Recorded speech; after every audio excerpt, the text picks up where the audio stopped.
Hello, gentle readers. It's December 16th, 2024. Today is another episode of Logos 2000.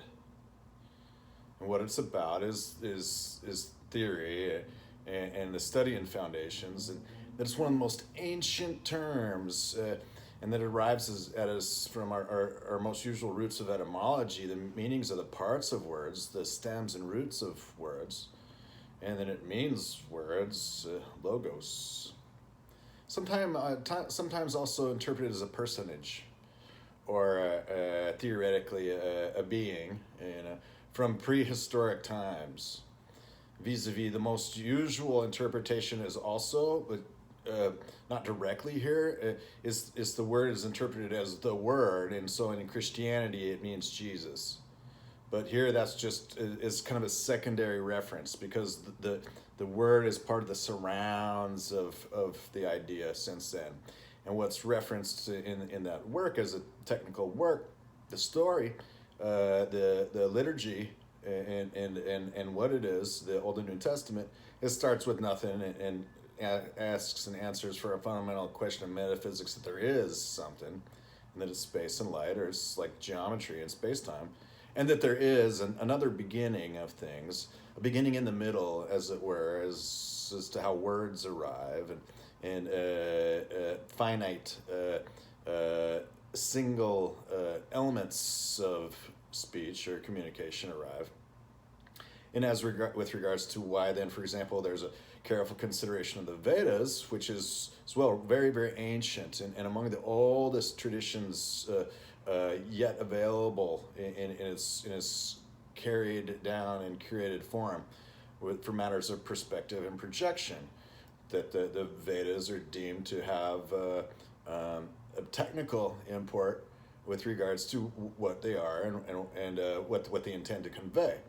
And then there's, after that, getting into Zeno's arguments and the otherwise the classical expositions of the super-classical, and then the classical expositions of the logical, with regards to Aristotle largely, but in our technical philosophy with its primeval elements, its elements, these Platonic ideals, mathematics as objects, that mathematics and logic then kind of arrive from these courses, and for the theory, and for those kind of being the oldest references to the concepts, then today, of course, they're just classical expositions of the super-classical and the same concepts.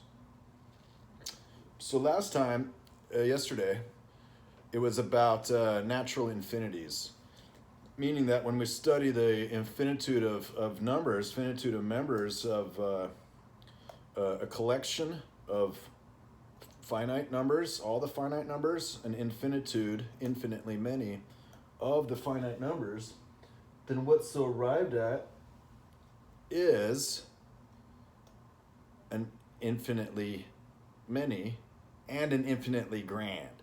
So the idea is that in our modern axiomatic set theories of count, there's a certain particular opinion, it's a restriction of comprehension called the axiom of infinity.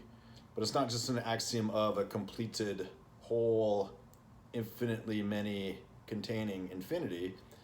It's one that does not also contain anything that's infinitely grand. Because otherwise, just by writing that something contains all these things that it doesn't contain, it would contain itself. That infinity is just like the word we learned in school as children that arrived at the infinity equals infinity plus one. While at the same time, infinity plus one is different, but they're expressing the consideration and the collection and the comprehension of these things, that it comes along with these three parts. So it was just kind of described that there's three natural infinities of fragments, which are unbounded, and extensions, which are extraordinary, and then this standard infinity, which can't really exist without having made a certain sort of contradiction with regards to the matters of naive comprehension. Naive comprehension was what it was arrived at. So this is a way to help break open the theoretical elements which are so closed. And then luckily that we have kind of some of these accounts like Gödel's account of arithmetic in this axiomatic set theory and its descriptive set theory's account of its descriptions, its models, what it makes a model theory of all these different things that has that thusly what is arrived at is that it's incomplete according to Gödel's incompleteness theorems. And so it is just as well another point to make that this way the theory is extraordinary overall. And that word was coined by a man named Mirimanoff, say, if it may have existed before, for the same concepts. Undoubtedly, or it would not be surprising. Somebody already had figured that out and made it so, and made it written. Vis-a-vis Kant and the sublime, and there's something greater than itself, or Duns Scotus, and that infinity is in, and infinity is infinite, and it is with regards to how we attain to it. And then like Spinoza's kind of, well, it isn't and it is, infinity is in. So that's kind of usual thing that you could point to all these other thinkers and just establish that yes, logically their theory of these elements of the mathematics and the logic includes this infinite in it itself, Kant's sublime, say. Then it's kind of given to Kant that for the Ding-an-Sich and the sublime, that those are the very signposts of his theory that keep it extraordinary, which would otherwise be kind of closed and finite. And then Hegel has got this great thing with regards to like the whole being and nothing thing. The fundamental question of metaphysics, as was mentioned, is to be arrived at. And that's considered from the beginning of these this philosophical foreground, these pieces with regards to like reading from Nozick in chapter 2, where he starts with what is the fundamental question of metaphysics and why is there something rather than nothing? And can that be said at all? And what does it mean to have axiomless natural deduction then, is in the several accounts in Logos 2000 kind of after that, giving explanatory factors as what late 20th century, early 21st century logicians' account of the theory overall is this way. That is for foundations, it's for the theory of everything, because there is one at all, and then it has to be perfect and somehow complete and consistent and constant and concrete, and all the diversity and variety that somehow then vis-a-vis just this inversion over the contemplation, the knockabout of turning something over and trying to figure it out. It arrives at these deliberations and contemplations help make that kind of like so. So if that's about the natural infinities then, because the natural numbers then are just kind of considered the whole counting numbers and the integers, the positive ones, and then as with regards to whether the negative integers have, for example, a 2's complement representation like a machine number, yet with just an infinite word, so that the same integer continuum has all, the integer continuum is usually considered to be from 0 to infinity, including both 0 and infinity. And the continuum as integers between, that's kind of where a continuum actually starts, is that it's a whole infinitude and it's all full of numbers. And so then the rest of the integers, the Zahlen, Z for the Zahlen is like the positive and the negative integers, sure. And then for the continuum, then we have our usual idea of the rationals and their completion for not being gapless, or rather not having gaps, not having leaps, as Leibniz put it, that it's continuous, that the extent, density, and then completeness is so established. And then measure makes for so that it's a continuous domain, and furthermore, it's metrified, that a continuous domain in mathematics always has some kind of representation as a line segment, or having measure 1.0 in this kind of sense. That's what's defined as a continuous domain, and then a continuous topology is a topology that's its own initial and final topology, and thusly then we have this integer continuum, line reals, field reals, and signal reals up to a long line continuum, which is then all the possible expressions of real value formula. And so the cardinality of this is countable, countable, uncountable, countable, and then more than uncountable. It's kind of the way it is. And then as regards to how that can possibly be according to function theory and the results of uncountability and Cantor's theorem and the power set theorem, and then particularly for the number theoretic results for uncountability first, anti-diagonal, nested intervals, Cantor's MW proof, continued fractions, an infinite balanced binary tree, and a couple of other ones.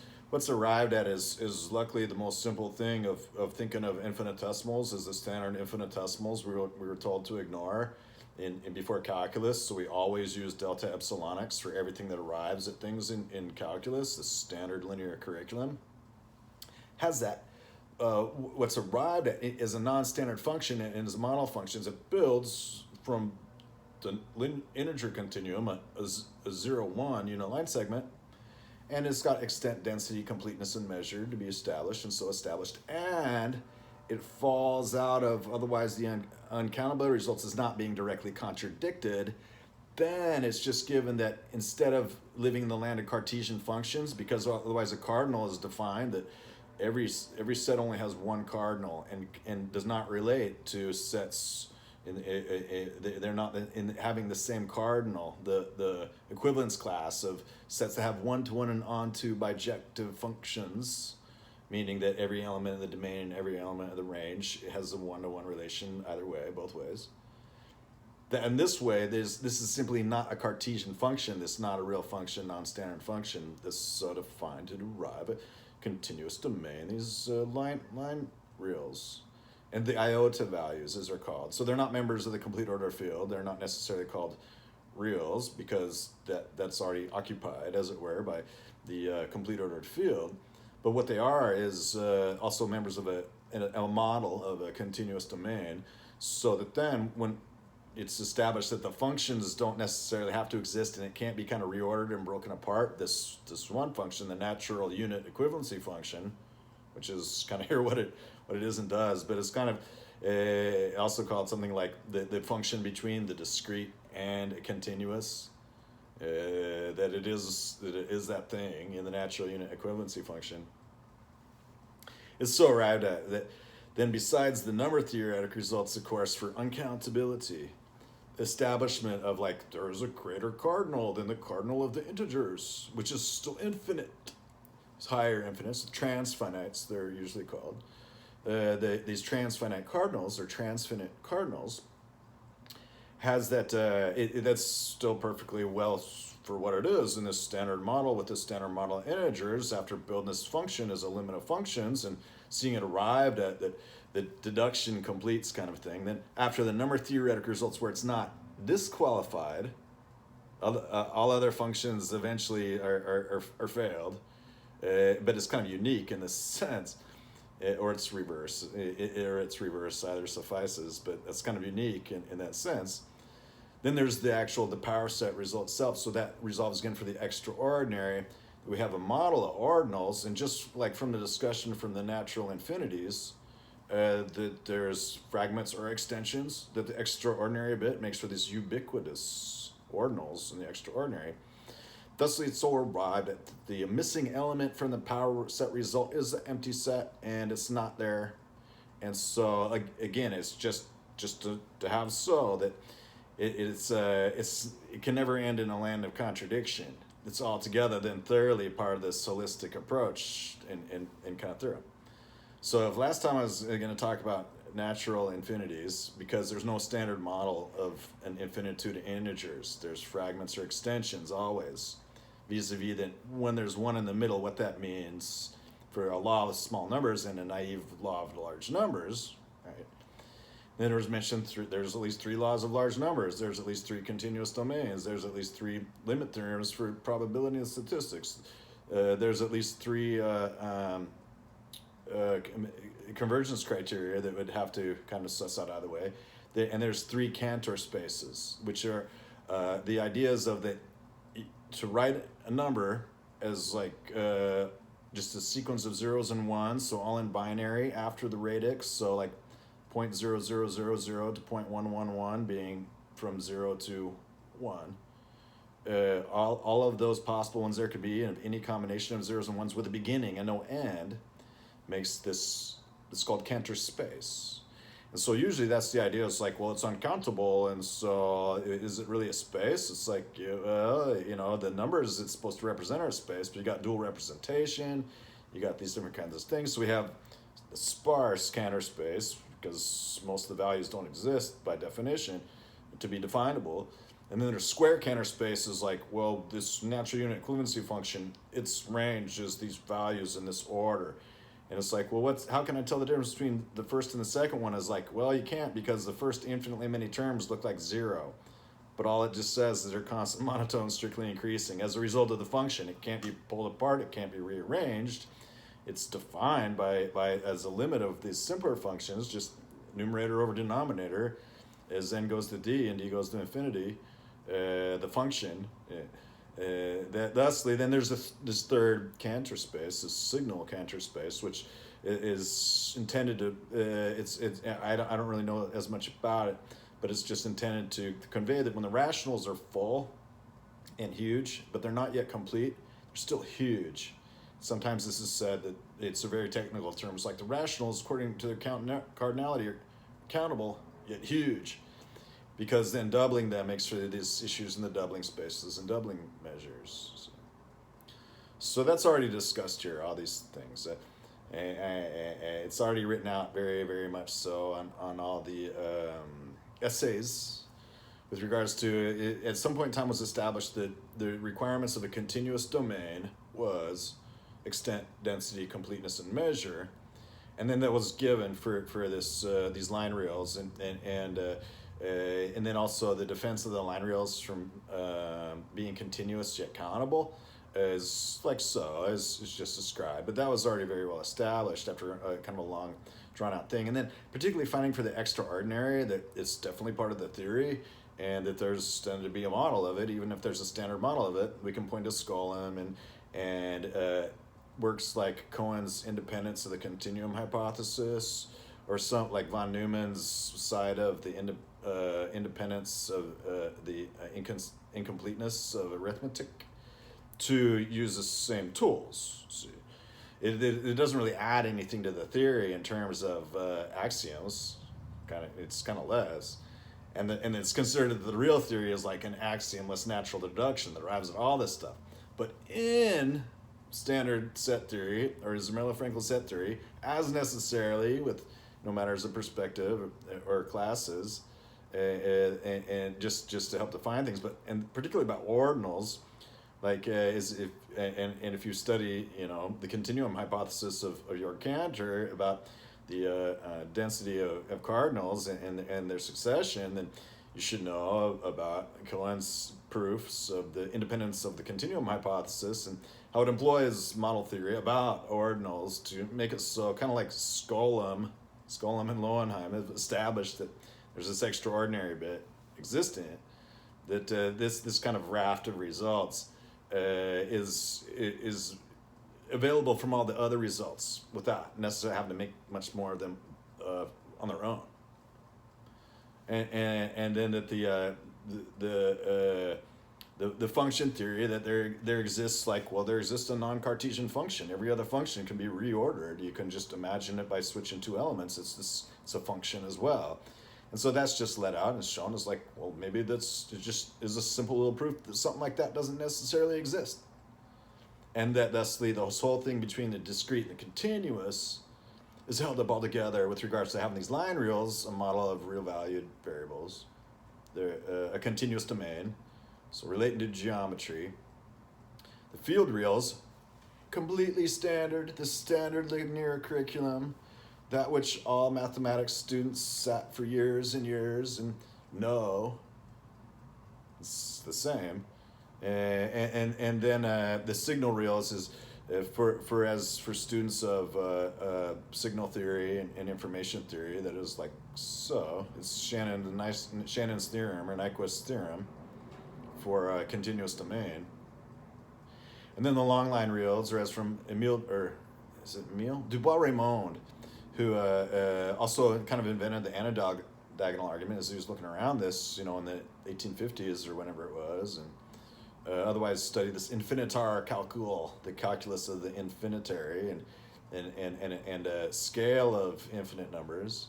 With regards to something like Fred Katz's outpacing, is like, well, you can always definitely show that sets are related when they contain each other, and this kind of thing. So quite a thorough account arrives at not having to add much of anything to get to where the classical, super classical expectation of atomism is well founded, and to use that word, meaning it's sound and it's justified in the theory. So briefly, that's what I thought I would talk about today, was the continuous domains. And then that's already been talked about here several times. So earlier in the philosophical foreground, that bit about the standard real analysis and then the non-standard real analysis is the idea that this is sort of a continuum infinitesimal analysis, which makes for this non-standard analysis, because the non-standard analysis is usually given are Robinson's hyperreals, just kind of saying that, well, around each real number there's a little halo of neighbor reals, hyperreals. And it's like, well, can you say anything about that at all in terms of these other terms? Like, no, it's only a conservative extension of ZF's account of number theory. And so it just makes some things easier to frame in terms of proximity and neighborhoods and topology. I mean, it makes some things easier to say, but then it very well declares it's like, but it doesn't say anything else about like standard infinitesimals, with regards as to where, how can infinitesimals be standard? That'd be like saying there's a standard infinity. Well, that's what there is. The usual theories account there's a standard infinity instead of standard infinitesimals instead of vice versa, and it could kind of be either way, but it's just usually considered that zero is fungible for delta epsilon x, so we're going to keep it that way. Whereas infinity, if it's going to be still eperon and things would only diverge to it, and then it's going to be out that way. And so as established here, and the mathematics establishes, whether or not I think so, what that mathematics establishes is kind of like so. So I'm trying to think if I can figure out something that's kind of new with regards to that, with regards to the extended discourse and saying all these things, writing and saying all these things. So one of them might be something like about these natural infinities, just helping to relate those to the continuous domains and the Cantor spaces, and so that thusly they're not always in a row. It's not necessarily like, well, a fragment is like this way and an extension is this way, these natural infinities for these continuous domains, which is, first one is just like focusing in on a unit interval and splitting it up infinitely divided. It's 0, 1. And that's a continuous domain. And the second one is like, well, from all the integers, make all the rationals, and that's not a continuous domain. But it's just using two copies of the integers, natural integers, all the integers, to arrive at the rational field. And then the complete ordered field is like, it's an axiom. It says that's gaps are included in the set. The points that would be gaps are included. It's called the least upper bound property to be fulfilled and satisfied. It's given to be defined that there's a real continuum. How Quine approaches that is he kind of builds real numbers first, and then he kind of pulls back from that instead of like going to the rationals first, which everybody understands. There are ratios and fractions and ratios. And then to make the dense and complete ordered field. So then with regards to that, and then the signals is like, well, also when these rationals are full, what if we had a whole nother copy of it at the same time? And so they complete each other. That's the signal side of it. And so you end up with these three continuous domains.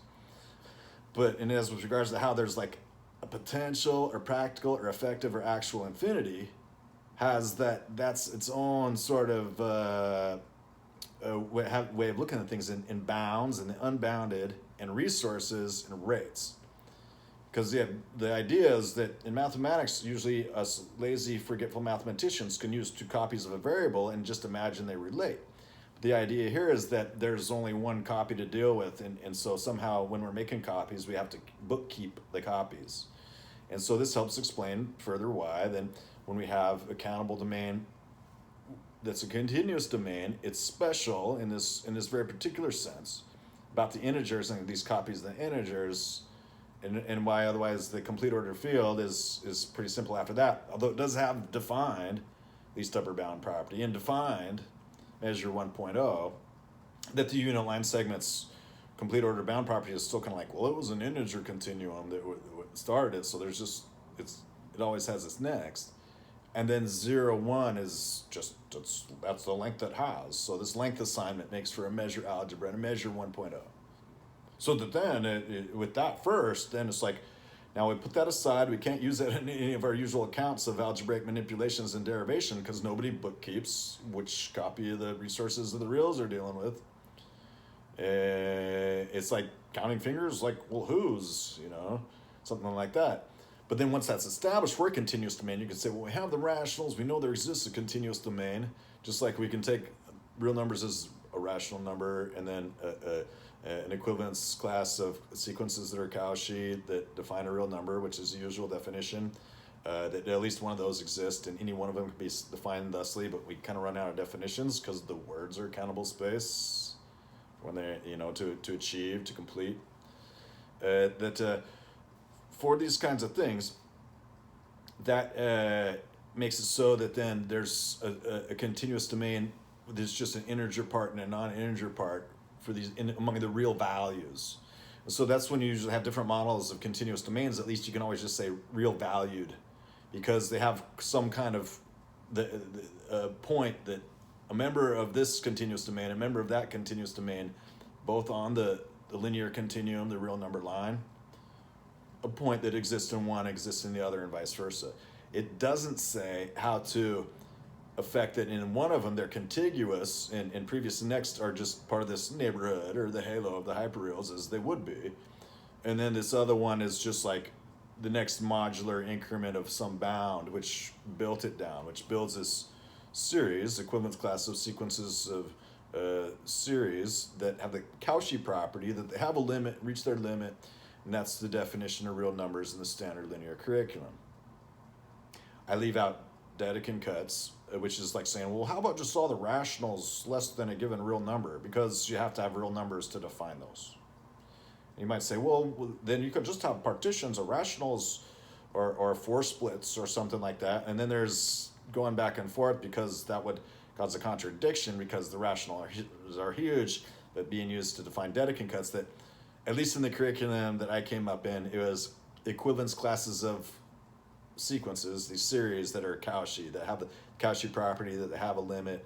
And so these are real numbers in the complete order field as sets in descriptive set theory for axiomatic set theory. So putting that together is not so difficult. Once it's figured out that there's certain things that give about the extraordinary, so that there's ubiquitous ordinals and the power set result is not contradicted. It's just made for the dual of it that both exist uncontradictorily. And then there's the natural unit equivalency function is just as a limit, it exists, then it's non-standard. Yeah, it's non-standard. It's not a real function. No, it's not a real function. It's got real analytical character. It connects the discrete and continuous of this integer continuum to only a segment of linear continuum. It can't really reach to like then the rest of the linear continuum except by another copy of infinitely many, this integer part and non-integer part. Simple. And then that satisfies most intuitions. Once it's figured out that then it's not a Cartesian function and the rest goes just swimmingly, and then it becomes a central object because it's all these kinds of things like its own antiderivative, it's a CDF, it's a PDF of the integers at uniform random, which doesn't exist. Well, it kind of does. But it's also surprising. It's like, well, these such distributions, according to our theory of probability, would have exactly one PDF or CDF that's characteristic of that distribution. characteristic is sort of an overloaded term, but it means qualities, characters, and it means in particular settings, like the linear analysis, very particular things. And it's overloaded and used a lot. Characteristics. That this way, at least has in the theory that this continua all just exist together, and then as regards to when and where they do or don't compose, is bookkeeping, and it's kind of simply defined because there's just an integer lattice all the time, and then there's everything from the integer continuum through these line reals, field reals, signal reals, a long line, all this a linear continuum. So that is mathematical and geometrical too. So about the probability theory and the idea that a distribution only has one PDF, one CDF, and one MGF, any one of which fully defines this discrete or continuous probability distribution, has that, in this case, for this special function, this not a real function, it's not necessarily so. And so that's mind-boggling. And it's kind of like the idea of that in algebra, in abstract algebra, there's a result that's kind of culminatory in the course, usually, of the introduction to abstract algebra. And it's like, well, for the complete ordered field, the reals are unique up to this sort of isomorphism for the complex number with the complex numbers, otherwise being a complete ordered field, except for division by zero.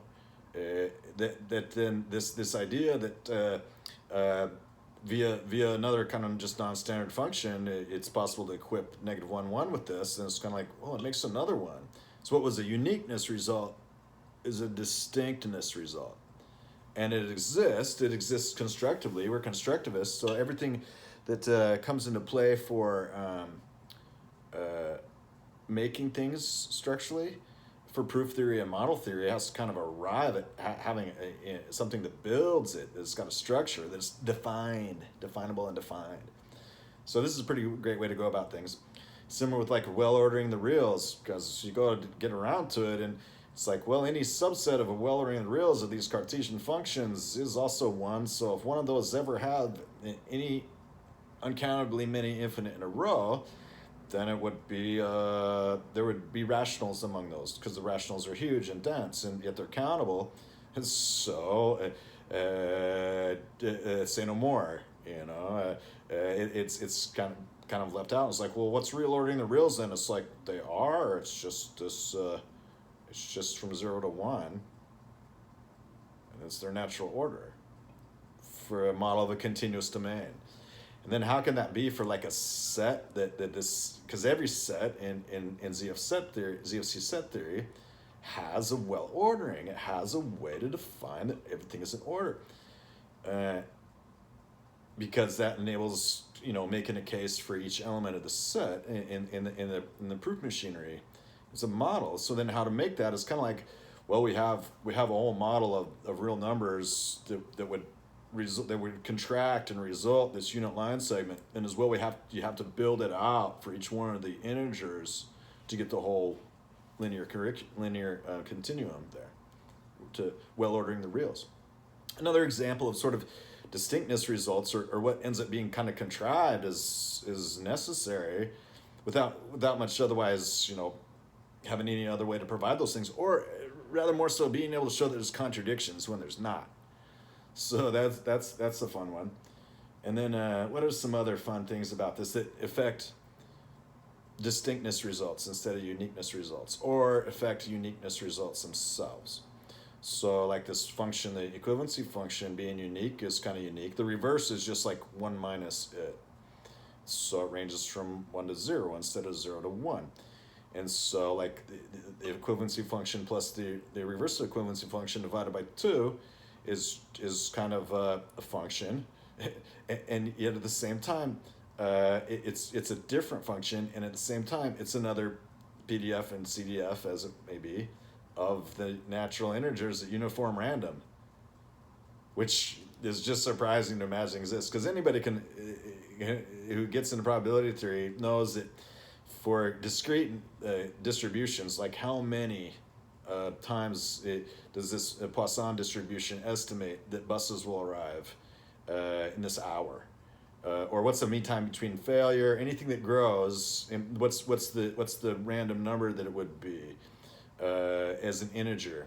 It's like, well, none of them is infinity, and it's usually just figured that the closer the number is to 0, the more likely it is, if it's going to happen at all. Because otherwise, then it's just a shape or scale parameter, the distribution, when it's expected that the first count would occur, where there would also be that the light is on, say. So a distribution of the natural integers, a discrete distribution with the infinite range. So the idea is, and there's one that's like, actually just goes all the way out to infinity, this non-standard special function. It's like, well, I can't really imagine many physical applications where that would directly make sense. It's like, well, yeah, every single superclassical explanation kind of has one always along with it, but at the same time, those are way too small to measure and observe in the usual setting of a phenomenological meter stick and stopwatch world, where everybody lives. And so then assigning that it's superclassical character as its own kind of consideration. This sort of thing is, oh, it's its own antiderivative. Oh, great. So now I know another function that over its entire domain is its own antiderivative than the exponential function. Well, that's going to get involved in things, because there are many, many things that are so defined by like straight line motion or the linear with regards to the trying to figure that out. There's quite a bit more about that in the moment in motion discussion, trying to figure out worlds turn, which is kind of a way to get into what you would say is be the classical laws of motion, the superclassical zeroth law of motion. Worlds turn, the idea. So, is this news? Yeah, it was news to me like 30 years ago when I first came across this, and I was like, well, there's got to be a function that is superclassical and it's got infinitesimals, and I can just model a function that looks like, you know, any discrete function in the infinite limit, and it's not any different than a continuous domain. I can't tell it's any different than a continuous domain. So when it's said, it's like, well, you can't say that it's so because it would be uncountable, and so you can't have a countable domain and uncountable range. And this didn't agree with what I had here. Is this so? So I went about first showing that, well, you know, here's the example. It's like it ranges between 0 and 1, constant, monotone, strictly increasing. That's the requirement. And I showed that it didn't get contradicted by all the results for uncountability. And then I came up with the ubiquitous ordinals, which is like part of the extraordinary. If I would have perhaps researched it a bit more thoroughly, that I wouldn't have discovered that, because it was only really by thinking about it and then just following the trails mentally what happens when you try to say if it's infinite, if it's not infinite, what happens either way in both ways, to arrive at there's like that the natural integers equals its successor as an ordinal. So, and then for ubiquitous ordinals, just saying, hey, we have a model where it's only ordinals, and so that way in the power set result, it just goes around, and the only thing that's dropped off or omitted is empty, as it were, and that's not included, so it's okay. And as to why that the power set is ordered type as successor and ubiquitous ordinals, and thusly the power set result does not find for this function that it is excluded. And otherwise, you know, for this, while still having that, of course, standardly, and then all the rest of the results about uncountability and transfinite cardinals stand up just fine. There's nothing really broken or wrong about them. They're just kind of left sitting as they are. So with regards to things like well ordering the reals, how about the Kunin inconsistency, you know, issues in the universals, because this set theory is well founded. It doesn't have a universe in the set theory, the usual Zermelo-Fraenkel set theory. That it was greatly gratifying then to just kind of figure out that, oh, these things work together just fine. And furthermore, that's what I want right there, is discrete and continuous. I want to understand discrete and continuous, so at least there is a prototype of this and it's made from integers, and it equals 0, 1. So it's simple. That's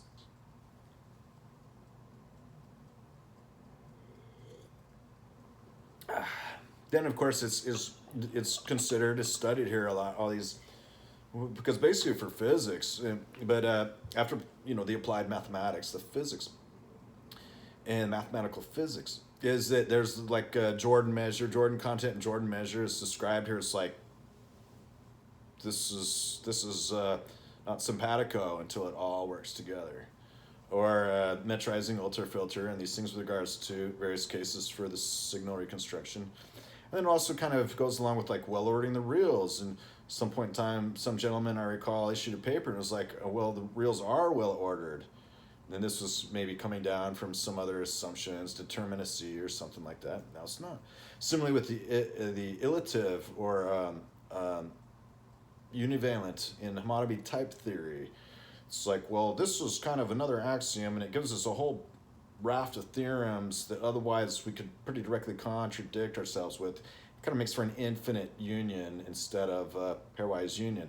And well, then that's kind of dropped a little bit because it was said, oh, it's just like ZFC plus the strength of two large cardinal axioms, where large cardinals are neither sets nor cardinals, but they just affect something so big that there's a place to fit everything. And so it was popular for a while. After Dana Scott, there was like the circle and box modalities, and those are kind of like non-standard countable and this kind of thing. It's like, well, what's non-standard countable? Well, it's like one of these natural infinities that includes an infinity. So there's definitely other kinds of similar ripples in the theory of the thing. Nelson's internal set theory, it's got something like it's co-consistent with ZFC that has internal sets and they're like infinitesimals. And so, and is that a non-standard, or is that a non-conservative extension of the theory? Well, it's kind of said there are two theories, but there's a result showing that they're consistent together. A friend of mine told me that one time. We were talking about this, and he's like, oh, back in the 90s, I wrote a college paper showing that, and so there's other stuff that is pretty simply directly brought together with regards to otherwise these things. And of course, Mirimanoff and leaning back is really where this stuff comes from, and to Kant's Sublime and the Ding-an-Sich and otherwise the canon and the dogma, the stuff that's just all usual by now. And I'm writing it up slowly. I plan to just make it so that make formalisms for all sorts of these computer inference systems like metamath. Like one time in metamath, it's like fellow arrived at that the rationals are uncountable, and it's like immediately retracted and put that back down because it's like, well, isn't that language formally verified and it's all good? It's like it's not the way it is right now with regards to these things. Reading from Derrida on Husserl. If the thematization of the apodictic invariants and of the historical a priori was at fault, would not that be in comparison with history rather than with historicity? The failure would then be flagrant if at some moment Husserl was to become interested in something like history. Les phases décisives dans le développement de la philosophie de Husserl in the Cahiers de Neumann. Walter Biemel very accurately sees the crisis as a work of old age too easily interpreted as a turning point in Husserl's thought, despite the profound continuity which unites it to his previous investigations. At the end of this valuable lecture, while underscoring Husserl's fidelity, the author recalls the discomfort of Husserl, who in an entire series of manuscripts asked himself why philosophy should need history.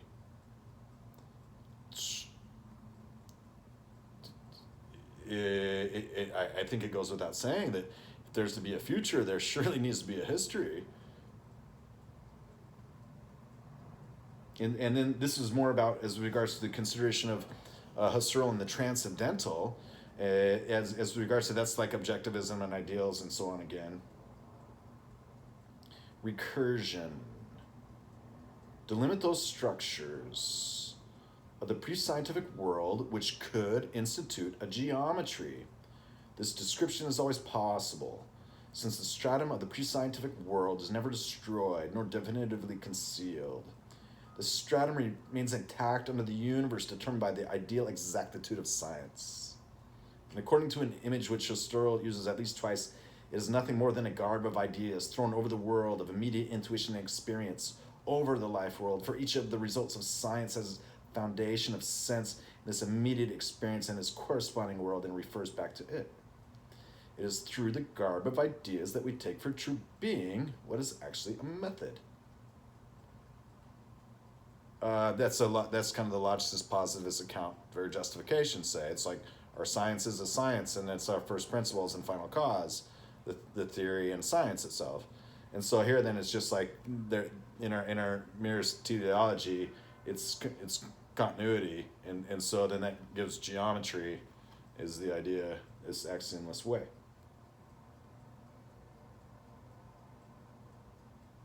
The first difficulty is that of every reduction. It must be kept from being a forgetfulness and a negation, a subtraction or devaluation of what it methodically desediments or neutralizes. This is kind of about the notions of the ideas of abstraction, generalization, and abstraction. Because in mathematics, when you generalize something, you kind of particularize something else. And similarly with abstraction, it's kind of like squeezing a balloon in that sense. And so when there's so that you're talking about universals vis-a-vis the particular theory at hand, that which is our working theory, and that which is like guiding decisions or inputs of a time, that being the immediate, then this entire eventual is this absolute and outside of that. And then with regards to the Hino theory, is the idea is like, well, this same universe of mathematical objects somehow in its changing and in its ever constant changing, in any one given time is each and all of the theories of mathematical objects, geometry, number theory. And then we have arithmetic and algebra and analysis about it because it has function theory and relations and topology and proximity and this kind of stuff. So in that sense, with that said, then it helps to explain that for Derrida's comment here, this like when we're working with our working theories, that something's got to give, that because he recognizes that generalization and abstraction are not without their cost, as it is. That as well, there's still always just this great communious language of all the truisms, besides our Coleridge language, as it were, about the language of mathematics and science. 2. This is to reduce the ideal sedimentations of science in order to discover the nakedness of the pre-geometrical world. So this is the idea, this pre-geometrical world is just like, well, it's the nothing and everything, and then it's this point in space, and then it's everything in between, and it's geometry. So this is kind of like, that Nietzsche's eternal texts or something like that. 2, as the reduction of objective exact science, this new epoch must not cause us to renounce all scientificness. The thematization of the Lebenswelt, the life world, must be scientific and attain to the a priori, which are no longer the habitual ones of logic and objective science. Husserl often presents this as a paradox. See, here it's a key thing that there are no paradoxes. And so we can perceive limits because we're finite creatures and finite beings and have finite means, yet at the same time we have at least an object sense of the super-classical sense so that we don't arrive at being bereft of it. So it's not a paradox to be here. But for Derrida and Husserl, they're confronting that in the reasoning that they've provided and share among others for logicist positivism only by itself, then this Lebenswelt is for intersubjectivity and interobjectivity. The pre-objective sphere of subjective relative significations has a universal unconditioned structure, a structure prescribed for its very relativity. The a priori of logic and objective science are also rooted and grounded in the a priori of the Lebenswelt. So that's a given, now is what Derrida is saying. We are confined by naivete to the former and keep ignorant of their sense relation, the symbiont, into the life world. Without this grounding relation, they are in midair. So this way, it's freedom to think in logicist positivism, which is great because there's nothing to hold on to in a sense. So here Derrida is helping to explain that that's a good thing in the way it is, and it's kind of lives above the ground, as he puts it, yet as well so that there still is that somewhere. And it's matters of perspective and projection. 3, finally, it is not sufficient to dissolve what Husserl calls, in the language of Bolzano, the truths of science, truths in themselves. See here, it's the mathematical universe hypothesis is close to the axiomless geometry, because these numerical resources in the bookkeeping start to arrive at, like, well, for a continuum of things, like a space-time full of space-time, that it would kind of arrive at reasons why there's naturally 3 space dimensions, an array of time, this silver thread array of time, making one structure, that is as well part of our, that's our scientific idea, really, and then builds all the continuity laws. It builds the principles of our observed physics, which also happen then to relate to things like motion and being and all this kind of stuff. So yeah, it's in the foundations. It's very close from a mathematical universe hypothesis to physics. The truths of science, vis-a-vis the truths of the theory of science, that is a scientific method that's subjective to be intersubjective, observable, reproducible, and falsifiable. The paradox of their mutual interrelation makes both truths enigmatic at once. And the insecurity of this enigma and the instability of the space between these two truths, the epoche must be stretched between the arche and the telos of a passage. So, and the arche is like the superstructure, and the telos here is like the current, say. 2 truths, that of doxa and that of episteme, whose sense and a priori are heterogeneous in themselves, remain interrelated. Aufeinander Bezogenheit. Science's truth in itself is not any less truth of the subjective relative world in which it has its bases. No doubt there exists a naively superficial baselessness of Bodenlosigkeit, that of the rationalists and the traditional scientific investigators who move unconstrained in the atmosphere of the logical and objective a priori and do not relate them to their historical ground in the life world. So Derrida is saying at once that the history and the school of Derrida, looking through his lens, is what's connecting us, and vis-a-vis that it's as well possible to make the practice without having to care of science with regards to foundations. Anybody can have their own theory and do science, furthermore, and be rational and reasonable without a foundations. But then that there is one, is Derrida saying Plato, amicus Plato, and forever. So that's nice. They neither worry about their own responsibility nor ask themselves, what am I in the process of doing? Nor from where does that come? But there's another naivete just as serious, with more modern style, naivete of profundity or depth and not of superficiality. It consists in redescending toward the pre-scientific perception without making problematic the transgression, the Überschreitung, surpassing of the life world's truth toward the world of truths in themselves. So this just goes to show that it's got to be rather thorough, and it's kind of like, as is addressed in the fundamental question of metaphysics, that it's anathema to itself, or paradoxes, logical paradoxes. All the logical paradoxes have to be resolved, and then so figuring out infinities, logical paradoxes first, goes a long way to helping to remove the biggest paradoxes from mathematical logic and theory.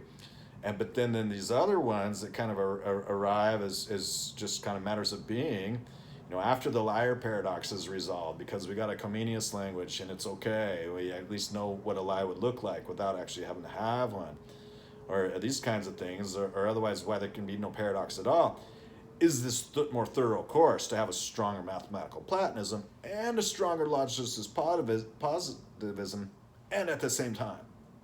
So for Derrida, one hopes that this sort of account he would see as saying that's very ambitious, it's even grandiose, and one could see it as an ideal, but it may only be so as an absolute. And of course, to freedom of thought and freedom of religious thought, it could be either way. That here, at least, there's one sense where it's not so. That Derrida could maybe say that. Or he might say, well, yes, that's perfectly agreeable. In fact, I'm glad I heard about that, because now it makes this corpus, through this lens, even all the more relevant as trying to figure all this stuff out.